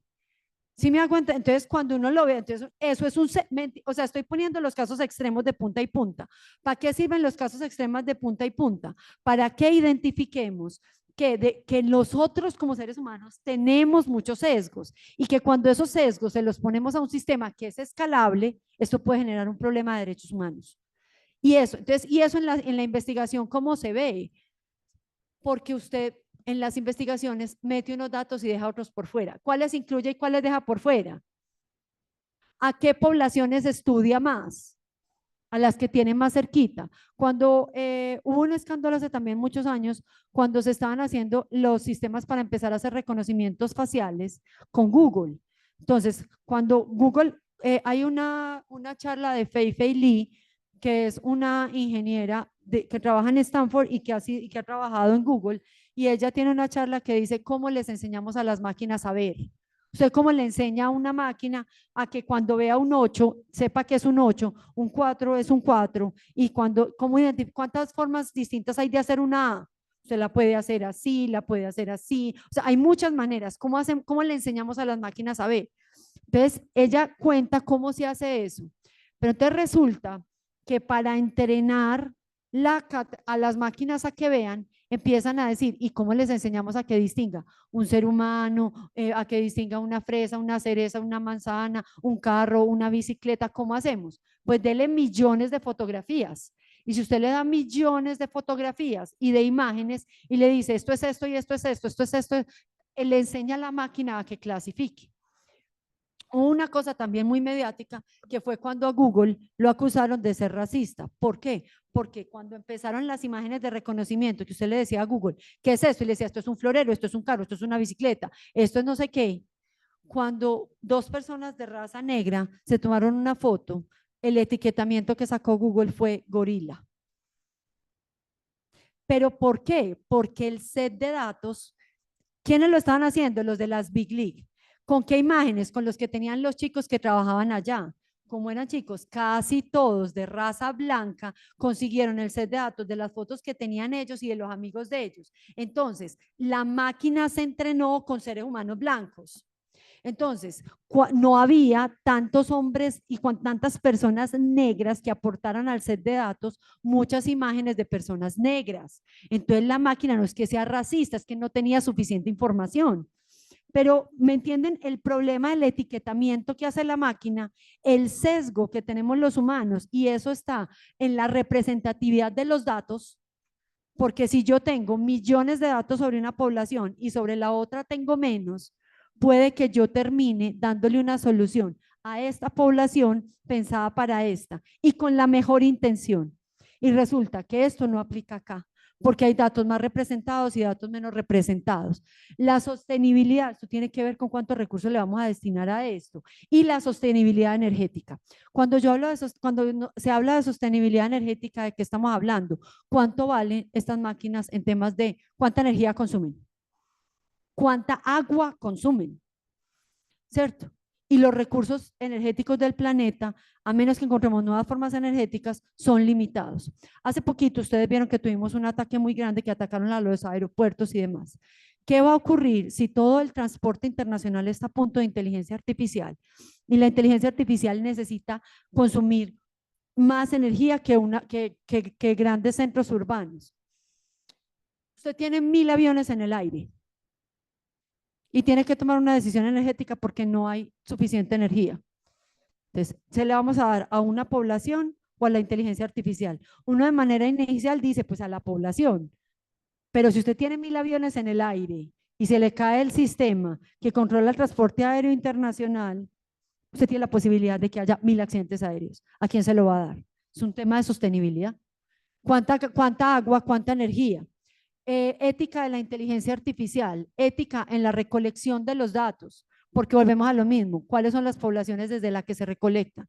¿Los datos son cribados? ¿Son verificados? ¿Verificados por quién? Porque los de sistemas tienen una expresión que a mí me gusta mucho, que es GIGA, que es garbage in, garbage out. Si usted al sistema le mete información basura, ¿a qué no adivina qué le va a salir?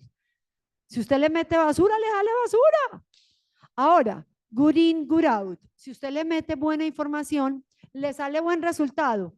A veces sí, a veces no. ¿Por qué? Por lo que pasa en la mitad, en el sistema del procesamiento. No es solamente, o sea, acá hay una ética de los datos con lo que se alimenta el sistema. Hay una ética del sistema, o sea, el algoritmo, lo que está en la mitad, la caja negra, que es qué pasa cuando yo le meto eso cómo se procesa. Cuando yo le hago una consulta al ChatGPT y le digo, actúa como el mejor de los abogados constitucionalistas del mundo, ponte en contexto del derecho colombiano, dame las discusiones, argumentos en pro y en contra de la maternidad asistida, compara tus argumentos con el de el mejor de los bioeticistas y con una persona de raigambre teológico. Dame argumentos, compáramelos y dame pro y contra. ¿Sí o no? Yo puedo hacer eso. Pero ¿con qué datos se alimentar? Entonces, aquí, entonces yo se lo meto. Entonces, él lo procesa en la mitad y me saca. Yo le hice una buena pregunta y puede que tenga buenos datos de entrada, pero aquí en la mitad, ¿qué es lo que pasa? ¿Quién audita eso? ¿Quién controla eso? ¿Eso es trazable? ¿Eso es escalable? ¿Yo le tengo gobernanza o no? Y la ética en lo que me sale. Porque la inteligencia artificial generativa, muchas veces la banda sonora es mientes también. Los humanos tendemos a confundir lo bonito con lo verdadero. ¿Y eso qué significa? Como está tan bien redactado, y fuera de eso me pone citas y todo, está perfectamente redactado, pero eso es verdad, es controlable, porque, por ejemplo, ChatGPT miente. Muchas veces dice la verdad, pero muchas veces dice unas mentiras. Cuando uno dice, me coge más dormido y me convence. ¿Por qué? Porque él lo dice muy bien redactado. Muy bien redactado. Entonces tiene que haber controles éticos, técnicos y jurídicos en los datos de entrada. Controles éticos, técnicos y jurídicos en el algoritmo. Ahora, esto está protegido muchas veces por secreto industrial. Y a veces los humanos ya no somos capaces de entender qué pasa aquí en la mitad. Y tiene que haber controles éticos, jurídicos y técnicos de los datos de salida. ¿Qué sale de ahí? Y dominio de la industria en la academia. ¿Qué es lo que pasa? Esta discusión ya la teníamos desde antes. Muchos médicos le dicen a uno, finalmente ya nosotros estamos haciendo diagnósticos y tratamientos a partir de lo que nos dicen las farmacéuticas. Porque ¿quién apoya la información? Las farmacéuticas. Entonces, usted termina generando diagnósticos para lo que ya existe remedio y con las imágenes que ya le da la industria. ¿Y quién financia las investigaciones? La industria. Entonces, usted termina, pongo el ejemplo de los médicos, porque nos puede ser muy ilustrativo. Y por eso, cuando usted encuentra otros saberes que no tienen imagenología, ni parte técnica, ni remedios de las grandes farmacéuticas, empieza a sonar a hechicería. Y no es que no tengan un saber, sino que no está respaldado con una imagen o con un diagnóstico o con un tratamiento. Y otra vez, ¿quién financia las investigaciones? Dale, por favor. El chat GPT es una, pero fue la que puso la conversación en la mesa. El chat GPT nos empezó a conversar, ¿se acuerdan del test de Turing? Y uno siente que ahí hay un otro. Ahí hay un otro. ¿Se acuerdan de Lisa? Yo converso con un otro y yo le puedo decir, háblame de manera empática, háblame de manera académica, háblame de manera jurídica, háblame cómo lo haría un filósofo, háblame cómo lo haría un físico. Y él me va cambiando, ¿sí o no? Dependiendo de yo cómo haga el prompt. Entonces, los que quieran ver, hay una publicación de la UNESCO de ChatGPT, inteligencia artificial en la educación superior. Esto es cómo le pregunto yo a los chats con prompts. Entonces, yo puedo hacer yo puse legal prompt porque yo soy abogada, pero el prompt engineering es cómo puedo yo conversar con la inteligencia artificial para obtener mejores resultados, ¿cierto? Entonces, esta es una estructura de un prompt para obtener resultados. Usted tiene que tener cosas que le sirvan y cosas que no le sirvan. O sea, si usted hace buenas preguntas, obtiene buenos resultados. Si hace malas preguntas, obtiene malos resultados. ¿Cómo se puede hacer un prompt para tener mejores resultados? Ojo que ya estoy hablando de inteligencias artificiales generativas. O sea, yo como converso con ChatGPT, con Gemini, con Copilot, ¿cierto? Y cómo converso con las que hacen imágenes o con las que hacen video, con Dalí, con Midjourney, con Sora, yo le voy a dar instrucciones. Esas instrucciones primero yo tengo que tener claro qué es lo que quiero que haga, porque si yo hago una mala instrucción, el otro pues no lo va a hacer porque así como capacidad de leer la mente todavía no tiene. Si yo le doy un buen contexto, entre mejor contexto le dé, mejores probabilidades tengo de que tenga una buena respuesta. ¿Cuáles son los datos que yo le voy a dar? ¿Cuáles son los datos que le voy a decir que consulte? ¿En dónde los puede consultar y cómo los puede consultar? ¿Qué quiero que salga la información? ¿En texto? ¿En prosa? ¿En verso? ¿Quiero en Python? ¿En Java? O sea, ¿qué quiero? ¿Quiero un mapa mental? ¿Qué quiero que diga? ¿Y cuál es el rol? Asume el rol de un investigador, asume el rol de un físico, asume el rol de un... Ojo que, acuérdense que miente, pero yo le puedo decir, háblame como hablaría Einstein, háblame como hablaría Aristóteles, porque él tiene todas las obras de Aristóteles. Entonces, él me puede hablar como Aristóteles, pero yo le digo, ¿cómo le explicaría Aristóteles a un niño de 10 años el concepto de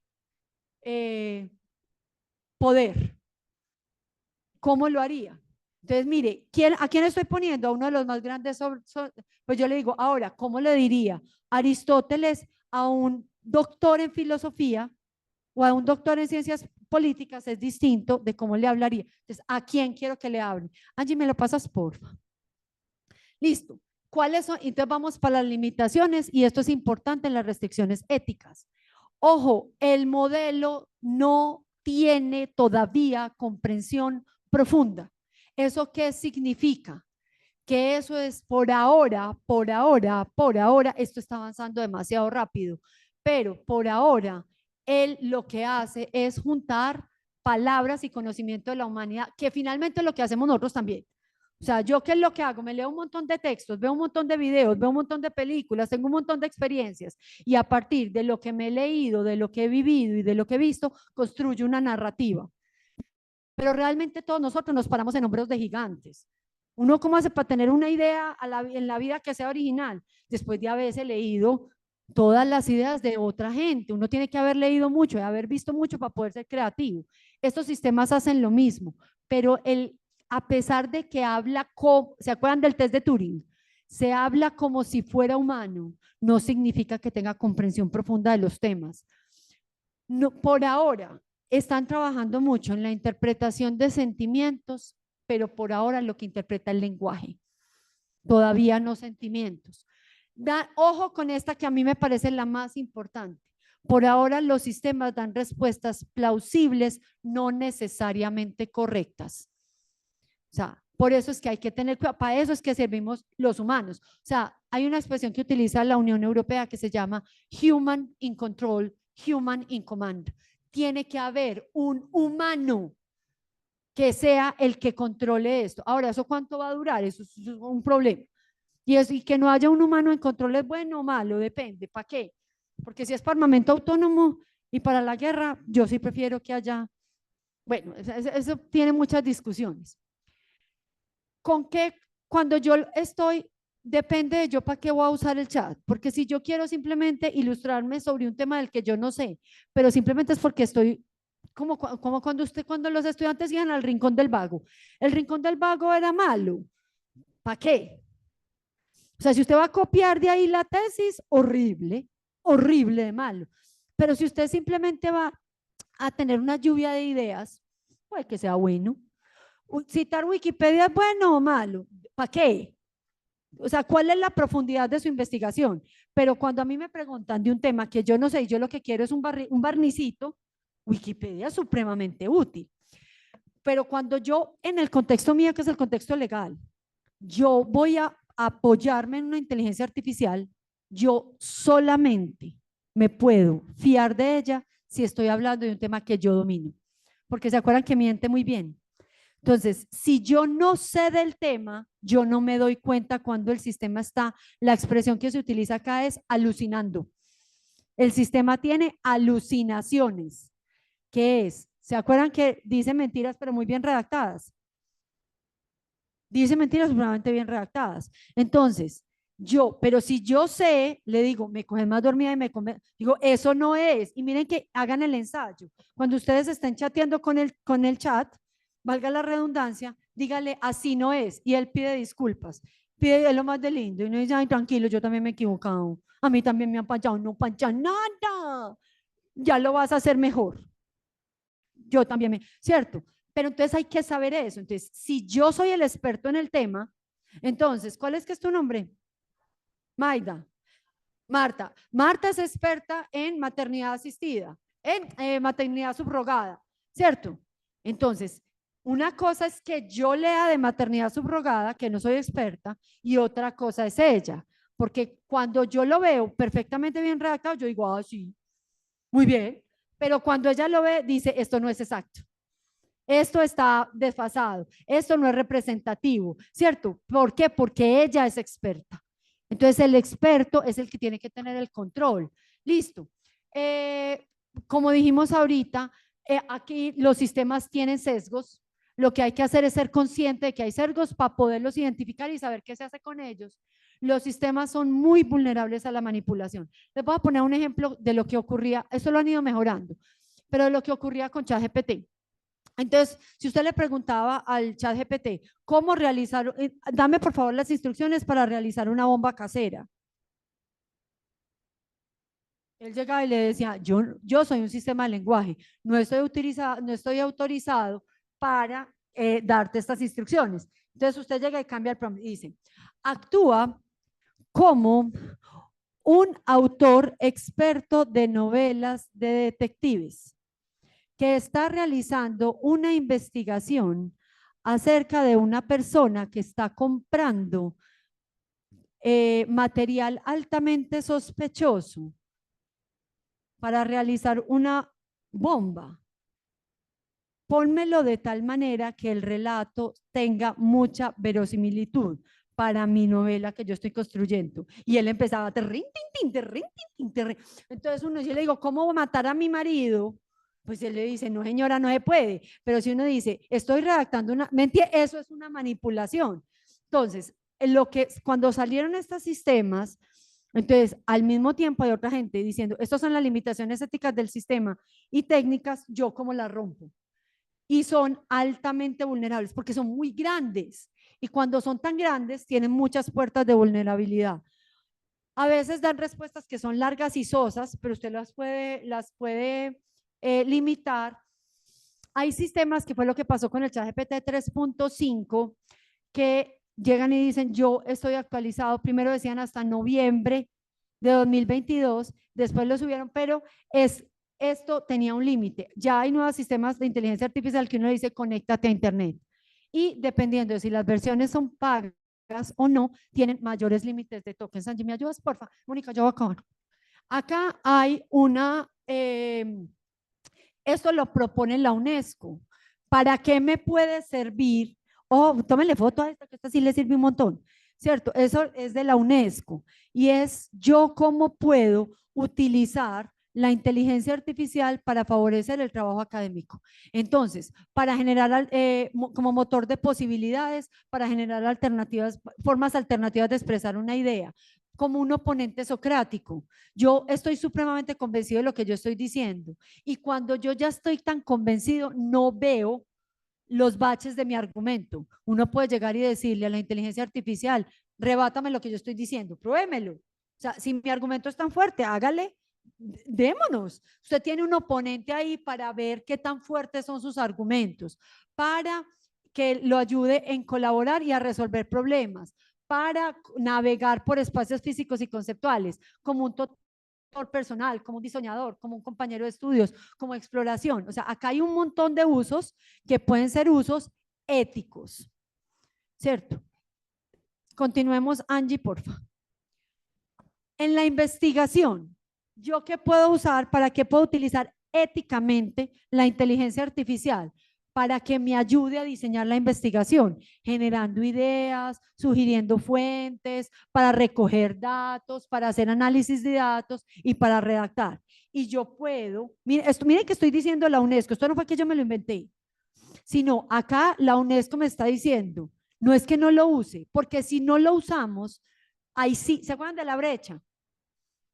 Si en China, en Estados Unidos, están utilizando semejantes instrumentos y nosotros no los usamos y nosotros seguimos utilizando solamente los libros en físico y las investigaciones de la manera como la estamos usando, la brecha entre ellos y nosotros va a ser tan grande que nunca la vamos a poder salvar. O sea, ya en este momento, o sea, es que es muy difícil competir y tener conocimiento de calidad si usted no tiene estos potenciadores porque esto finalmente son prótesis mentales. Usted tiene un soporte para redactar, para recopilar, para analizar, para todo. Angie, dale, por favor. Listo. Ahora, miren esta gráfica que a mí me gusta. ¿Cuándo puedo utilizar el ChatGPT? ¿Importa que el resultado sea verdadero? ¿Sí o no? Si a mí no me importa porque yo estoy jugando a redactar una novela, entonces no me importa si me voy a tener una licencia literaria, es seguro usar el ChatGPT. Ahora, sí es importante que el resultado sea verdadero. Yo tengo como verificar esa información porque yo soy experto, ¿sí o no? Si yo tengo cómo verificarlo, es seguro. Si yo no tengo cómo verificarlo, no es seguro. Si yo estoy dispuesto a dar ahora esa información, yo estoy dispuesta a ponerle mi nombre y a decirle, venga, pregúnteme que yo le contesto. Yo estoy dispuesta a respaldarlo, ¿sí o no? ¿Me entienden? Este mapita mental es muy útil porque la mayoría de los estudiantes, pues, intente decirle a los estudiantes hoy que no usen ChatGPT y verá. O sea, ellos pueden decirle, yo nunca voy a usar chat. Una cosa es lo que la gente dice que hace y otra cosa es lo que la gente hace. Son cosas distintas. Eso ya está, eso lo estamos usando. Lo que pasa es que hay comportamientos que sirven y hay comportamientos que son reprochables. Dale, por favor. Listo. En la educación tenemos pros y contras. Pros de la inteligencia artificial. Yo tengo un tutor para mí, 24 horas del día en todos los temas que usted quiera. Yo tengo un coach en psicología, en física, en medicina, en idiomas, en derecho. Y no se cansa, no se aburre y no me voltea los ojos. No me dice, otra vez con este tema. No me maltrata y no me dice, pero usted sí es que es muy bruta. ¿Se acuerdan de Lisa que no juzgaba? Yo tengo un coach que no me dice, pero venga, a ver, no, usted es de malas para pensar, pues. El día que, o sea, usted no le dio. Uno le puede dar y él le dice otra vez y otra vez y otra vez. Tienes feedback inmediato en 24 horas, 24 horas, 7 días a la semana. Se puede simular casos. Pilas porque esto genera datos sintéticos. Yo me puedo imaginar un montón de cosas y le digo, créame datos. Entonces me puede simular escenarios y esto es muy bueno, por ejemplo, para un médico, simúlame casos para efectos diagnósticos, para efectos de evaluación, pero eso es bueno y malo. Listo, me dan desarrollo de habilidades tecnológicas y fomenta la investigación, pero ¿cuántos teléfonos se sabía usted hace 25 años? Varios, ¿sí o no? Uno se sabía, el de uno, el de la mamá, el de la casa, el de la oficina de la mamá y el de la oficina del papá, el de la abuelita, el de las amigas del colegio, el novio, el exnovio, el próximo novio, ¿sí o no? Uno se lo sabía. ¿Cuántos teléfonos se sabe uno hoy? ¿Sí o no? Yo me sé el mío y el de mi marido. Cuando a mí me dicen el teléfono de su hijo, ojo, pues que es el de mi hijo, ¿sí o no? El de Juan Miguel o el de Jerónimo, a mí me toca, yo no me sé, pues que ojalá que Juan Miguel no me esté miedo, pero yo no me sé el teléfono de memoria de Juan Miguel y de Jero, me sé el mío y el de mi esposo. Cuando me preguntan, el de mi casa lo cambiaron hace como 1 año y medio. Si a mí usted me pregunta cuál es el teléfono fijo de su casa, a mí me toca buscarlo. Eso es. Y hay un libro que se llama Artificial sobre la nueva inteligencia y el contorno de lo humano, de Mariano Sigman y Santiago Wilinski. Habilidad que usted delega, habilidad que usted va perdiendo. Listo. ¿Qué le pasa a uno cuando va a una ciudad que no es la de uno y no tiene Google ni Waze? Ojo que estoy hablando de una tecnología de 2016, hace menos de 10 años. Y en este momento, si usted me pone en cualquier ciudad del mundo, me quita el celular. Yo ayer estuve sin celular, que le contaba a Angie. Le quitan a uno el celular, uno no tiene Waze y Google Maps y uno dice, ay, ojo que esto es una actividad, esto no es ni siquiera los seres humanos, esto es historia evolutiva de las especies, la capacidad de ubicarse en el espacio. Y esa capacidad de ubicarse en el espacio, nosotros la estamos perdiendo. ¿Por qué? Porque se la entregamos a Google Maps y se la entregamos a Waze. Entonces, hay que tener cuidado porque ni tanto que queme al santo, ni tan poquito que no lo alumbre. ¿Se acuerdan de los profesores luchando contra la calculadora? No es verdad que la gente o sea, pero hay mucha gente que de verdad, después, o sea, que uno le dice, 743 dividido 37 y uno dice, ¿qué? No sé hacer eso. ¿Sí? Y eso es una habilidad básica. Pero muchos de nosotros ya cuando nos dicen, ojo, pues que no estoy ni pues una cosa complicada, 743 dividido 37 y uno dice, espere un momentico, yo saco papel y lápiz y me acuerdo cómo es que se hace eso. Eso es dependencia excesiva. Y dice, pues yo para qué voy a saber eso, y uno le pregunta a la calculadora, la calculadora, que eso pues ya aparece más o menos cuando inventamos la rueda. Si yo tengo calculadora, ¿yo para qué voy a hacer eso? Habilidad que delego, habilidad que tiendo a perder. Falta de interacción humana. Ayer les contaba que estaba en otra conferencia y les decía que me enteré que ya en San Francisco, en Silicon Valley, están haciendo unas fiestas y usted paga. ¿Sabe para qué son esas fiestas? Se llama la fiesta de los abrazos. Usted va a una fiesta para que haya alguien que lo abrace. ¿Por qué? Porque yo tengo una cosa con la que yo puedo chatear todo el día, todos los días, que no pelea conmigo, que me dice lo que yo quiero oír. Como diría Pablo Milanés, la palabra precisa, la sonrisa perfecta.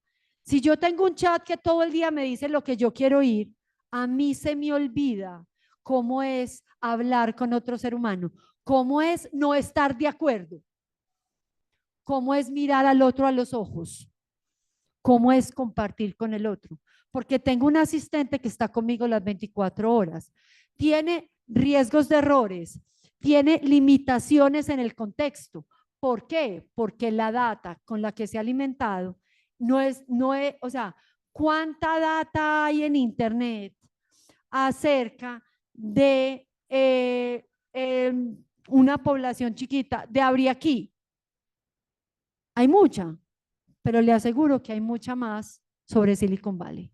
Entonces, cuando yo voy a hacer una cosa de contexto, de Abriaquí, la información que tiene el sistema es mucho menos que la que tiene de otros lugares. Y puede haber deshumanización del proceso educativo. ¿Por qué? Porque es que miren, un estudiante dice, ¿yo para qué la voy a entender a usted si yo puedo acceder por YouTube a los mejores profesores del mundo? Yo en YouTube tengo a los mejores del mundo. ¿Y usted cómo es de cansona? Entonces, pero puede ser que yo me acostumbre mucho a tener al otro que lo oigo solamente cuando, y sobre todo, que lo apago cuando quiero. Yo lo prendo cuando quiero y lo apago cuando quiero. Uno al profesor, cuando uno estaba en el colegio, el profesor le iba a echar cantaleta y uno decía, ay, ya no quiero más. Y le tocaba aguantarse. Pues yo no le podía decir a la rectora, rectora, ya te apago, me aburrí contigo. Oiga, no, no, no, me tenía que quedar. Porque, pero acá ya no. Yo puedo tener plataformas educativas y estudio cuando quiero, como yo quiero. Si me están exigiendo ya mucho, me cambio de plataforma educativa. Sí me hago entender. Y en investigación, allí me da la otra. Ya en investigación tenemos, ¿cómo? Listo, acá está. El pros de la investigación. Tenemos más posibilidades de descubrir patrones y relaciones ocultas entre los datos, se pueden automatizar tareas repetitivas, se mejora la precisión de algunos diagnósticos, puede haber un cierre de brechas, puede. Contras, pérdida de la intuición, porque yo cada vez más, o sea, ustedes han visto que hay, pensémoslo en los médicos, cuando tenemos al gran experto que viene a hacer, que uno le dice, yo creo que lo que pasa es esto, esto y esto, y los estudiantes que están saliendo de medicina le dicen, ¿y usted qué vio? Dicen, no, la experiencia, mijo, la experiencia. O sea, la experiencia ve algo que los demás no alcanzan a ver. ¿Se acuerdan de las prótesis? Nosotros acá tenemos una prótesis mental y eso hace que yo desconfíe de la intuición, porque es que la intuición, ¿qué es? Que el cerebro hace lo mismo que hacen las inteligencias artificiales, cruza datos, pero yo no puedo explicar cómo salieron. Pero si yo ya siempre necesito que haya un sistema que me los diga, voy a empezar a desconfiar de la intuición y habilidad que uno delega, habilidad que pierde. Puedo ayudar a identificar poblaciones vulnerables, cuestiones éticas, propiedad intelectual, que esto sí es el tema, pero pues otro día con más calma, es qué vamos a hacer con las publicaciones a punta de inteligencia artificial. Yo me ayudo de la inteligencia artificial, pero que la construya la inteligencia artificial. Hay que declarar yo qué inteligencia artificial utilicé, cómo la utilicé, para qué la utilicé y cómo la controlé. No es que no se pueda, porque si yo digo, prohíbase el uso de inteligencias artificiales en investigación, apague y vámonos. Apague y vámonos. Entonces, pero es cómo, de quién van a ser los datos, de quién son los datos de recolección. ¿Qué pasa con los errores del algoritmo? ¿Quién va a asumir la responsabilidad de quién son los resultados? Ha sido un enorme placer para mí. Espero que les haya servido. No sé si tienen alguna pregunta.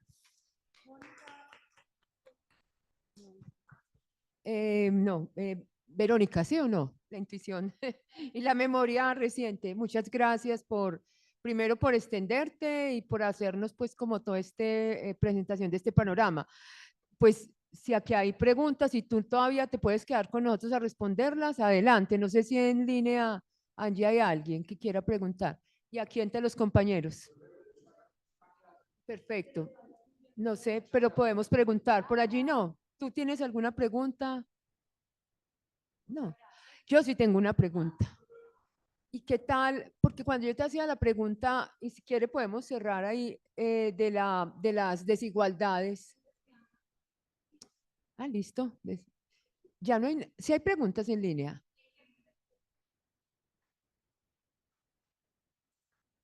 Bueno. ¿Cómo utilizo las inteligencias artificiales en clase? Yo.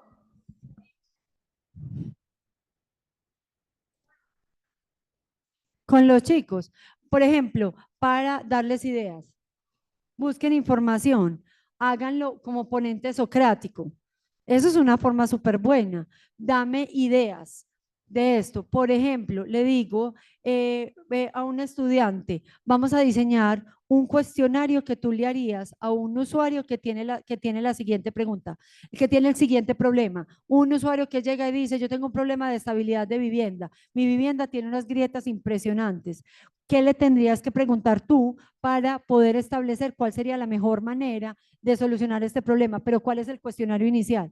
Para cosas como esas la he usado. Listo. Bueno, entonces no sé si los que estamos en línea les damos las gracias por haber participado. Mónica se despide y ya entonces nosotros nos quedamos. Sí.